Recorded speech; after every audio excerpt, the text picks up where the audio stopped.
இப்போதைக்கு இது கண்டினியூ பண்ணலாம். ஓகே. லா அண்ட் கிரிமினாலிட்டியில தான் விட்டோம் லாஸ்ட் டைம். அதை கண்டினியூ பண்ணலாம். ஸோ ஆக்சுவலி என்னன்னா, இப்போ சில இப்போ சைக்காலஜிக்கலாக அஃபெக்ட் ஆனவங்க அவங்களாம் கூட இருக்காங்க தெரியுமா? அவங்களுக்குலாம் எப்படி நம்ம இது கொடுக்கலாம் அப்படின்னு சொல்லிட்டு பார்க்குறாங்க. ஏன்னா இப்போ அவங்க வந்து சைக்காலஜிக்கலாக சரியில்லை, அதனால அந்த மாதிரி ஒரு கிரைம் இல்லை மர்டர் ஏதாவது பண்றாங்க, இல்லை அடி ஏதாவது சண்டை போடுறாங்க. ஓகே. ஸோ அந்த மாதிரி இருக்கிறவங்க நம்ம எப்படி நம்மளாம் அவங்க ப்ளேம் பண்ண முடியும்? அவங்களுக்கு என்ன நடந்துச்சோ அதனால தான் அவங்க அப்படி ரியாக்ட் ஆகிறான்னு சொல்லிட்டு அந்த மாதிரி சில பேர் யோசிச்சு நம்ம இந்த மாதிரிலாம் கொண்டு வர முடியாது அவங்கள. நம்மளோட கிரைம் பேசிஸ் நம்மளோட லாக்ல அதை கொண்டு வர முடியாது அப்படின்னு சொல்லிட்டு அதை கொஞ்சம் ரிசர்ச் பண்ணி எதுக்கு அந்த மாதிரி நடக்குது, அவங்க அப்போ இந்த மாதிரிலாம் எதுக்கு நடக்கணும், அந்த மாதிரி நடந்துச்சுன்னா அவங்கள எப்படி கியூர் பண்ணலாம், இல்லை கியூர் பண்ணலாம் சாரி, அவங்க வந்து அந்த மாதிரி ப்ராப்ளம் இருக்கிறவங்கள நம்மளால ஆக்சுவலி இதில் போட முடியாது, ஜெயிலில் போட முடியாது. ஸோ அவங்கள சைக்காட்ரிக் வார்டில் அந்த மாதிரி எல்லாரும் கூட தான் இது பண்ண முடியும். இல்லை அவங்கள நம்மளால காரணம் சொல்ல முடியாது, நீ உங்களால தான் சாவு நடந்துச்சுட்டு. ஓகே. இல்லை இன்னொன்று இருக்கு, சைக்காலஜி எதுக்கு லா அண்ட் கிரிமினாலஜி ரொம்ப யூஸ் ஆகுதுன்னா, இப்போ ஒரு இது வச்சுக்குவோம், ஒருத்தன் வந்து மாட்டிக்கிட்டான், கொலை பண்ணி இல்லை ஏதாவது பண்ணி மாட்டிக்கிட்டான். நம்ம கேட்குற கேள்வியில அவன் வந்து அந்த கில்ட் ஃபீல் பண்றாங்க, அந்த கில்ட்டி ஃபீலிங்கோட அவன் ஆன்சர் கொடுக்குறாங்கன்னு பார்ப்பாங்க. இந்த இடத்துல சைக்காலஜி யூஸ் ஆவாங்க, ஒர்க் ஆகும், யூஸ் பண்ணுவாங்க அந்த இடத்துல. அந்த கொஸ்டினும் சைக்காலஜி பேஸஸ் வச்சு தான் அவங்க அந்த கொஸ்டின்ஸை கேட்பாங்க. அதே மாதிரி தான் சைக்காலஜி பேஸஸ் வச்சு தான் அவங்க கில்ட்னால இந்த பதில் சொல்றாங்க, இல்லை நிஜமாலே இந்த பதில் சொல்றாங்கன்னு பார்ப்பாங்க. Okay. So next, mass communication. Okay. The print and the electronic media have entered in our lives in a big, very big way. Print விட்டுருங்க, நம்ம வந்து எலக்ட்ரானிக் மீடியா. இப்போ எலக்ட்ரானிக் மீடியானா நம்மளுக்கு இந்த ஜென்ரேஷன்ல வந்து ஸ்னாப் சாட்டு, இன்ஸ்டாகிராமு இந்த மாதிரி விஷயங்கள்லாம் நம்மளுக்கு வந்துருச்சு. ஸோ இதெல்லாம் சோஷியல் மீடியா. நம்ம வந்து சோஷியலைஸ் ஆகிறதுக்காக மீடியாஸ் பிளாட்ஃபார்ம்ஸ் இருக்கு. மாஸ் கம்யூனிகேஷன், இது மாஸ் கம்யூனிகேஷன் தான். Okay. So they have a major influence on our thinking, attitudes and our emotions. இப்போ இது எப்படின்னா, இப்போ மாஸ் கம்யூனிகேஷன் அதாவது சோஷியல் மீடியா வந்து நம்மளோட திங்கிங்கும் நம்மளோட பிஹேவியர் ஆட்டிடியூடுக்கும் எமோஷன்ஸுக்கும் அது ஒரு மெயினான சோர்ஸாக இருக்கு. ஏன்னா இப்போ சில இந்த சோஷியல் மீடியாஸ் இன்ஸ்டாகிராம் ரொம்ப பாப்புலர் ஆகுறதுக்கு முன்னாடி பார்த்தோம்னா அவங்களோட திங்கிங் ப்ராசஸ், அவங்களோட எமோஷன்ஸ், ஆட்டிடியூட்ஸ் அது எல்லாமே ரிலீஜியஸ் வேல கொஞ்சம் இன்ஃப்ளூயன்ஸ் இருக்கும். மோஸ்ட்லி சொல்ல போனால் ரிலீஜியஸ் இன்ஃப்ளூயன்ஸ் இருக்கும், அவங்களோட என்வாயர்மெண்ட் சரௌண்டிங்ஸ்னால இன்ஃப்ளூயன்ஸ் இருக்கும். அதுவே இப்போ இந்த ஜென்ரேஷனுக்கு வந்தோன்னா அவங்களோட திங்கிங் ஆட்டிடியூட்ஸ், அவங்களோட எமோஷன்ஸ், டிசிஷன் மேக்கிங் எல்லாமே அந்த சோஷியல் மீடியாவை பேஸ் பண்ணி தான் இருக்கும். ஏன்னா இப்போ நம்ம சோஷியல் மீடியா எந்த அளவுக்கு டெவலப் ஆயிருக்குன்னா, அது வந்து நம்ம மைண்டை பொறுத்தளவுக்கு, நம்ம மைண்ட் எந்த ஒரு ஸ்டேட்ல இருக்குன்னு அது ரெக்கக்னைஸ் பண்ணி, அதாவது நம்ம சேட் பண்றது, பேசுறதை ரெக்கக்னைஸ் பண்ணி நம்மளுக்கு தேவையான சஜஷன்ஸ் கொடுக்கும், நம்மளுக்கு தேவையான அந்த வீடியோஸ், ரீல்ஸ்லாம் கொடுக்கும். ஸோ அது நம்ம பேஸ் பண்ணி பார்க்கறதுனால ஸோ நம்ம வந்து கொஞ்சம் அஃபெக்ட் ஆகும். ஓகே, இந்த மாதிரி பண்றதுல நம்ம தப்பே கிடையாது. அதாவது நீங்க வந்து ஒரு தப்பு பண்ணிட்டு இருக்கீங்க, அந்த ரீல்ல வந்து அது தப்பு கிடையாதுன்னு சொல்லிட்டு ஒரு ரீல் வரும். ஸோ அதை பார்த்துட்டீங்கன்னா உங்களுக்கு ஒரு ஃபீல் வந்துடும்ல, இல்ல ஒரு ஆட்டிடியூட் வந்துடும், இல்ல அது தப்பு இல்லை அப்படின்னு சொல்லிட்டு ஒரு ஆட்டிடியூட். ஆக்சுவலி அது தப்பு, ஆனா ஆட்டிடியூட் எப்படி மாதிரினா அது தப்பு இல்லை, அது அவ்வளோ பிரச்சனை இல்லை அப்படின்னு சொல்லிட்டு அந்த அந்த ஒரு ரீல் வந்து உங்களை இன்ஃப்ளூயன்ஸ் பண்ணிடும். ஓகே. அதே மாதிரி தான் இப்போ இந்த மாதிரி இன்ஃப்ளூயன்ஸ் பண்ணும் நம்மளோட மாஸ் கம்யூனிகேஷன் வந்து, அதாவது சோஷியல் மீடியா வந்து நம்மளோட attitudes, change in attitudes, emotions, பிஹேவியர்லாம் அது ஒரு இது கொடுக்கும், இன்ஃப்ளூயன்ஸ். ஓகே. நெக்ஸ்ட் வந்து if they have brought us closer together, they have also reduced cultural diversities. இப்போ அது வந்து என்னதான் நம்ம சோஷியல் மீடியாஸ் வந்து ரொம்ப தூரத்துல இருக்கிறவங்களையும் ரொம்ப தூரத்துல இருக்கிறவங்க கிட்ட கொண்டு வந்தாலும், அதாவது பிசிக்கலா கிட்ட கொண்டு வரலனாலும் அந்த கம்யூனிகேஷன் சோஷியல் மீடியாவிலேயே அவங்க க்ளோஸ் ஆச்சுனாலும் இது வந்து இன்னொரு விஷயத்துக்கும் ஹெல்ப் பண்ணியிருக்கு, கல்ச்சுரல் டைவர்சிட்டி. அதாவது எப்படின்னா, இந்த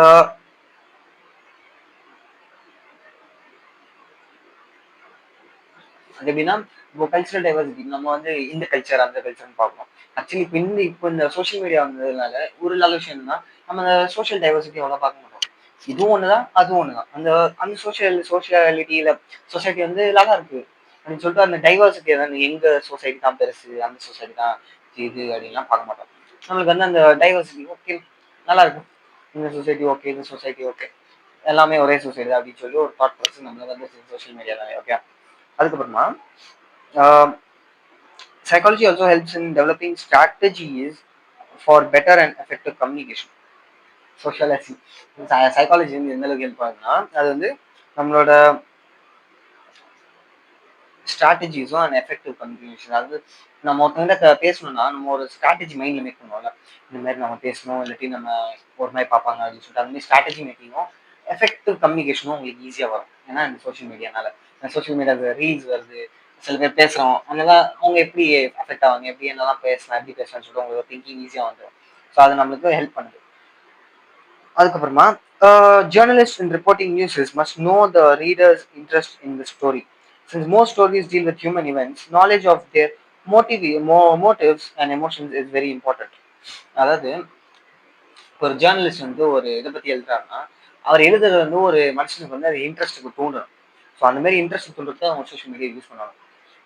அதுல எந்த லெவல் தான் எந்த ஹாட் டாபிக்ஸ் போயிருக்கு, எதை பத்தி எதுனா நமக்கு இது கிடைக்கும், எந்த மாதிரி அவங்களோட இன்ட்ரெஸ்ட் நம்ம கெயின் பண்ணலாம் அப்படின்னு சொல்லிட்டு பார்ப்பாங்க. Okay, a story will have more impact if it based on a background of psychological knowledge and insight. அதாவது இப்போ ஒரு ஸ்டோரியை பப்ளிஷ் பண்றாருன்னு வச்சுக்கோங்க, அந்த ஸ்டோரி வந்து ஒரு சைக்கலாஜிக்கல் நாலேஜ் அண்ட் இன்சைட்ஸ் வச்சு இல்லை பேக்ரவுண்ட், ஸோ சைக்காலஜி பேக்ரவுண்ட் இல்லாமல் அது செஞ்சோன்னா அது அவ்வளோ நம்மளுக்கு அந்த அஃபெக்ட் கொடுக்காது. அவர் ஒரு இடத்துல சேடான எமோஷனை கொடுக்கணும்னு ட்ரை பண்ணுவார், ஆனால் ஆக்சுவலி நம்மளுக்கு அந்த சேடான எமோஷன் புரிஞ்சிருக்காது. நம்ம வந்து அது கோபமான எமோஷன், வேற ஒரு எமோஷன் வச்சுப்போம். அதுவே பேக்ரவுண்ட் ஆஃப் சைக்காலஜியும் ஆனால் அதோட இன்சைட்ஸும் இருந்துச்சுன்னா நம்மளுக்கு வந்து புரிஞ்சிடும். ஓகே, இவர் இந்த இடத்துல சேடா காமிக்க ட்ரை பண்ணியிருக்காரு அப்படின்னு சொல்லிட்டு அந்த இடத்துல சேடா தான் காமிக்கிறது நமக்கு தெரிஞ்சிடும் ஈஸியா. ஓகே, அதுதான் இல்லை காமிக்கிறார். நெக்ஸ்ட் வந்து music and fine arts. Music நம்மளுக்கு எல்லாருக்கும் பிடிச்ச மியூசிக், அப்புறமா art works. Music and psychology have converged in many areas. Scientists have made use of music in raising work performance. Music and emotion is another area in which a number of studies have been carried out. அதாவது music வந்து psychology கூட சேர்ந்து நிறைய விஷயங்களை பண்ணியிருக்கு. Okay, நிறைய விஷயங்கள் change பண்ணியிருக்கு. எப்படின்னா இப்போ ஒரு ஒரு மியூசிக் வந்து நம்ம இப்போ இப்போ இந்த ஜென்ரேஷன்ல கொஞ்சம் பார்த்தோம்னா ஒருத்தவங்க ஒரு சிலர் வந்து ஹெட்செட் போட்டு பாட்டு கேட்டுக்கிட்டே ஒரு வேலையை பார்ப்பாங்க. அது இன்னும் எஃபெக்டிவா மாற்றும் அவங்க ஒர்க்கை. அவங்க நார்மலாக பண்ணுறதோட அந்த பாட்டு கேட்டுகிட்டே பண்ணும்போது அவங்களுக்கு இன்னும் கொஞ்சம் எனர்ஜி இருக்கும். ஓகே, இது பண்ணலாம் அப்படின்னு சொல்லி அப்படியே ஒரு மூடோட வைபோட ஈஸியாக கொஞ்சம் சீக்கிரமாக முடிச்சுருவாங்க எல்லாத்தையும். அதுக்கு காரணமும் சைக்காலஜிக்கும் மியூசிக்கும் சேர்றதுனால தான்.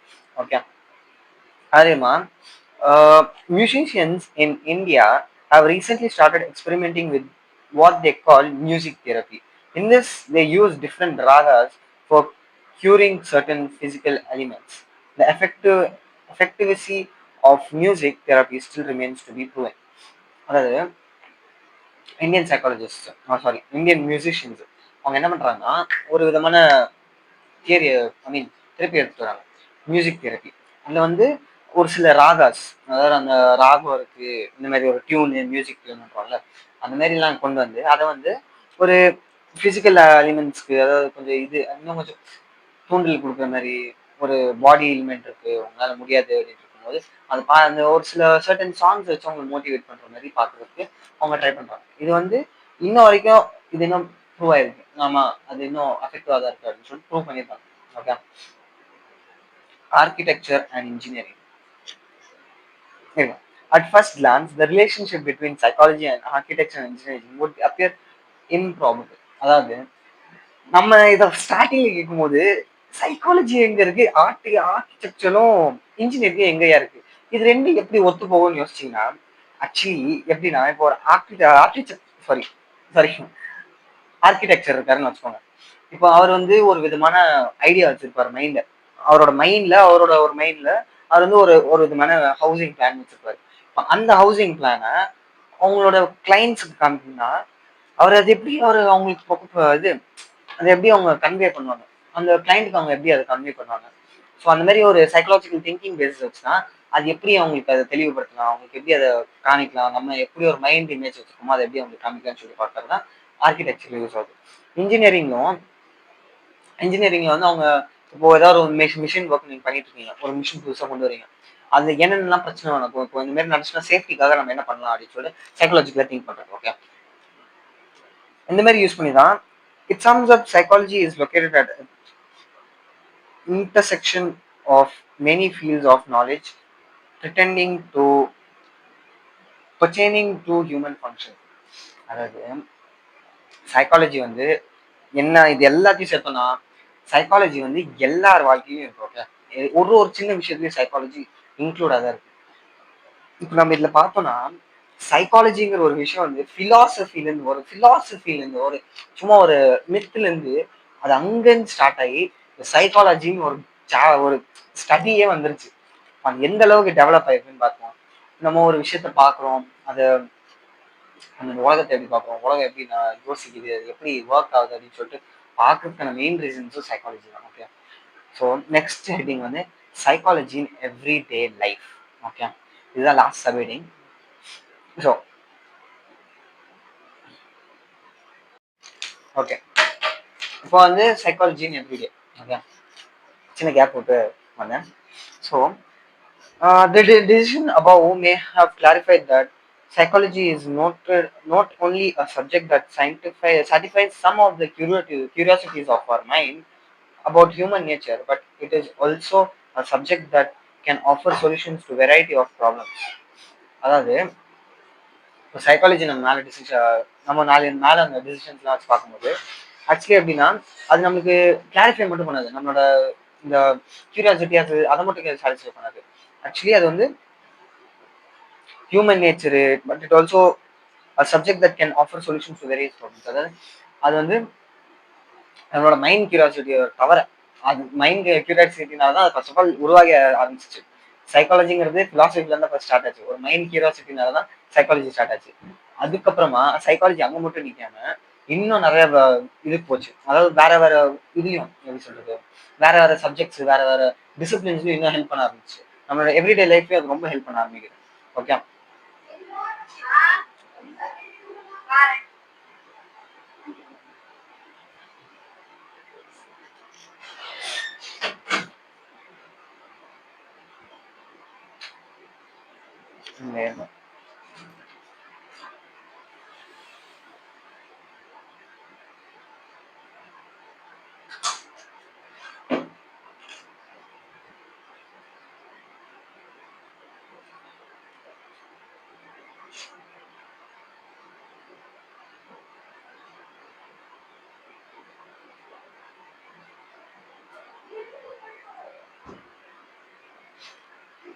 ஓகே. இப்போ வந்து சைக்காலஜி வந்து இப்போ இன்னும் இதுக்கு போறதுவாங்க. So but it is also a subject that can offer sorry, let me repeat that. These may range from purely personal with to those that may be rooted within the family setup or in a large group or community setting.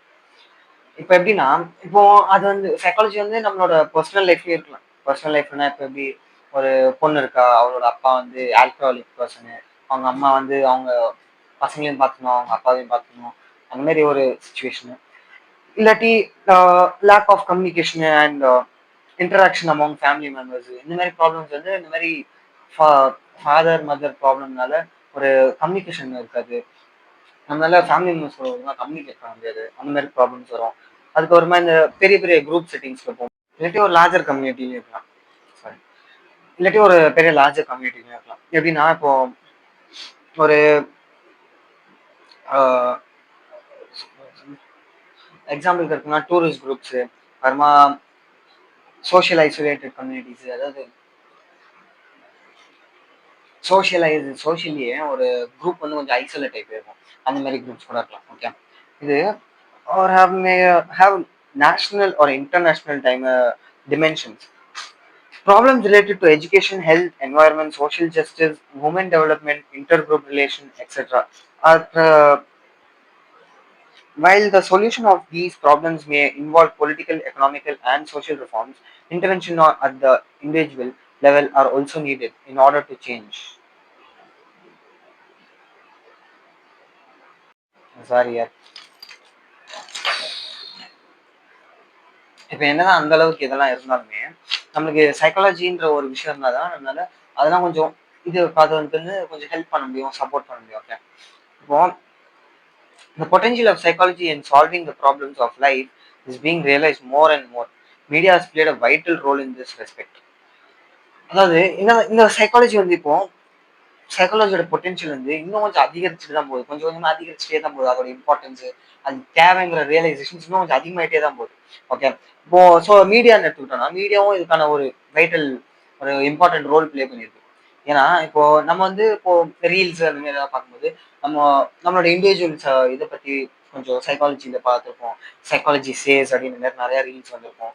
இப்போ அதே மாதிரி வேற வேற நிறைய இதுவும் வந்திருக்கு. இப்போ அதாவது எக்கனாமிக் ப்ராப்ளம்ஸ் நடக்குங்க. எக்கனாமிக் ப்ராப்ளம்ஸ்னால என்னெல்லாம் அஃபெக்ட் ஆகுது அப்படின்னு சொல்லிட்டு ஒரு சைக்காலஜிக்கல் இது வேல வரும். இதுமாதிரி டிஃப்ரெண்ட் டிஃப்ரெண்டா நம்மளுக்கு வந்துகிட்டே இருக்கும். ஓகே.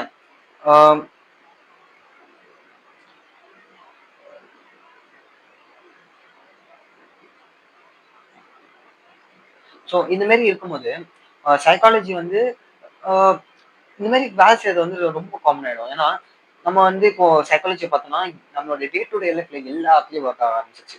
ஏன்னா இப்போ ஸ்கூல்ல பார்க்குறோம் சைக்காலஜி, ஹாஸ்பிட்டல்ஸ் எல்லா இடத்துலயும் சைக்காலஜி வர ஆரம்பிச்சிருச்சு. எல்லா இடத்துலயும் சைக்காலஜி இப்போ ஒரு இம்பார்ட்டன்டான ரோல் ப்ளே பண்ண ஆரம்பிச்சிச்சு. அது காரணம் சைக்காலஜிங்கிற ஒரு இது வந்து பொட்டென்ஷியல் நிறைய இருக்கு. ஸோ ஒரு ஹியூமனோட திங்கிங் அது பேஸ் பண்றதுனால ஹியூமன்ஸ் தான் நம்ம ரூல் பண்றது இந்த உலகத்தை. ஸோ ஹியூமனோட மைண்ட் எப்படி ஒர்க் ஆகும்னு சொல்லிட்டு அந்த சைக்காலஜி ஒர்க் ஆகி அந்த நமக்கு சைக்காலஜி ரொம்ப முக்கியம் அப்படின்ற ஒரு நிலைமைக்கு நம்ம வரோம். Okay. Besides helping you in rendering social service to others, the knowledge of psychology is also personal relevant to you in your day to day life. இப்போ என்னதான் நம்ம சைக்காலஜியை மற்ற இடத்துல பார்த்தாலுமே இப்போ ஸ்கூல்ஸ்ல ஒர்க் ஆகுது, மற்றவங்களுக்கு ஹெல்ப் பண்றதுக்கு ஒர்க் ஆகுது அப்படின்னு நீங்க பார்த்தாலுமே இப்போ வந்து அது நம்மளுக்கும் ஒர்க் ஆகுது. இப்போ நம்ம வந்து சைக்காலஜி இந்த மாதிரி படிக்கிறதுனால நம்மளுக்கு ஒரு தாட், நம்மளுக்கு ஒரு மைண்ட் செட்டிங் ஆயிடுது. இப்போ நம்ம சைக்காலஜி பத்தி இந்த மாதிரி படிக்கிறதுனால இப்போ நான் ஆஸ் சைக்காலஜிஸ்ட் வந்து நான் இதை படிக்கும்போது எப்படின்னா இப்போ எனக்கு வந்து இந்த சைக்காலஜி இது எடுக்கும்போது இந்த சைக்காலஜி கோர்ஸ் எடுக்கிறதுக்கு முன்னாடி நான் நிறைய விஷயங்களை பார்த்துருப்பேன். அதை பார்க்கும்போது எனக்கு கோவமோ இல்லாட்டி ரொம்ப ஒரு மாதிரி இதாக எரிச்சலாக தான் இருக்கும். பட் ஒன்ஸ் இந்த இது கோர்ஸ் எடுத்த பிறகு இந்த சைக்காலஜிக்கல் நாலேஜஸ் எனக்கு வந்த பிறகு உங்களோட திங்கிங் அப்படியே சேஞ்ச் ஆகும். ஓகே. ஸோ இந்த மாதிரி தான் இவங்கலாம் அஃபெக்ட் ஆவாங்க. அது மாதிரி சைக்காலஜி அஃபெக்ட் ஆகிறதுனால அவங்களுக்கு கோவம், உங்களுக்கு வந்து அந்த கோவம் வருது இல்லாட்டி அந்த இரிட்டேஷன் வருது. ஆக்சுவலி அவங்க மேலே அந்த தப்பு எதுவுமே கிடையாது. அவங்க வந்து இது மாதிரி இதாக இருந்ததுனால தான் அவங்க இந்த மாதிரி இதாகுது. இப்போ ஒரு மூவிஸ்ல வேணாலும் பார்த்துக்கலாம். ஒரு சைக்கோ கில்லர் அப்படியே எல்லாரையும் கொல்றான் அப்படின்னு சொல்லிட்டு நம்ம சின்ன வயசுல பார்க்கும்போது அவன் கெட்டவன் அப்படின்னு பார்க்குறோம். அதுவே இப்போ நான் ஒரு சைக்காலஜி ஸ்டூடெண்ட் அதை பார்க்கும்போது நான் ரியலைஸ் பண்றேன். இல்ல அவனும் ஒரு பிரச்சனையில இருந்திருக்கான். அவன் அந்த பிரச்சனையை அவங்க எப்படி அந்த பிரச்சனையை இக்னோர் பண்ணிட்டு அவன் தப்பானவன்னு சொல்றது. நம்ம சொசைட்டி தான் அவன் அந்த மாதிரி புஷ் பண்ணுது. ஸோ நம்மளுக்கு இந்த மாதிரி ஒரு சைக்காலஜிக்கல் ஸ்டடி இல்லாது அதை பத்தி ஒரு ஃபேக்ட் இல்லாட்டி அதை பத்தி ஒரு நாலேஜ் நமக்கு இருந்துச்சுன்னா நம்ம வந்து எல்லாத்துலயும் அதை யூஸ் பண்ணுவோம். எல்லாத்துலயும் அதை நம்ம அறியாமலே அதை யூஸ் பண்ண ஆரம்பிச்சிடுவோம். ஒரு ப்ராப்ளம் நடக்கும், அவன் என்னெல்லாம் ப்ராப்ளம்ஸ் அனுப்பி வச்சிருப்பான், அதனால தான் இந்த மாதிரி பண்றான் அப்படின்னு தான் இருக்கும். ஸோ நம்ம வந்து அதை நம்ம பர்சனல் லைஃப்ல யூஸ் பண்ண ஆரம்பிப்போம். அதை வந்து ஒரு பாசிட்டிவான வேலை யூஸ் பண்ணி நம்ம நிறைய லைஃப் வந்து இன்னும் கொஞ்சம் மேலே கொண்டு வரோம். அதுதான் இந்த லாஸ்ட் சப்ஜெக்ட்னு சொல்றாங்க. ஓகே. ஸோ இதோட சைக்காலஜி சாப்டர் 1 முடியுது. நான் வந்து நெக்ஸ்ட் ஒன்ல அடுத்த சப்ஜெக்ட்ல பார்க்குறேன். ஓகே. பை.